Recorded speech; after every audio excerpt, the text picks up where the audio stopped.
Hello everyone, welcome back to my channel. Today I have for you what I'm making for dinner. This is pinto beans. The pinto beans came from the food bank, and then I chopped up some bacon. I have a bouillon cube. It's a tomato chicken bouillon cube, and then I put salt and pepper and garlic powder. So this has been cooking all day on low heat. And then I also am making right now some fried potatoes with onions, salt and pepper, and garlic powder. And then I made with the corn muffin mixes. Hold on a minute.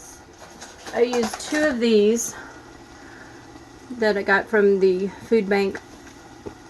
And then I added, 2 eggs and 2/3 cup of milk, and then I put it in my stoneware to make like a corn muffin loaf. So they're not really muffins; they're just like a cornbread loaf. So thank you so much for watching, and like I said, I will have some more recipes using ingredients that I received from the food pantry or food bank. Have a blessed day.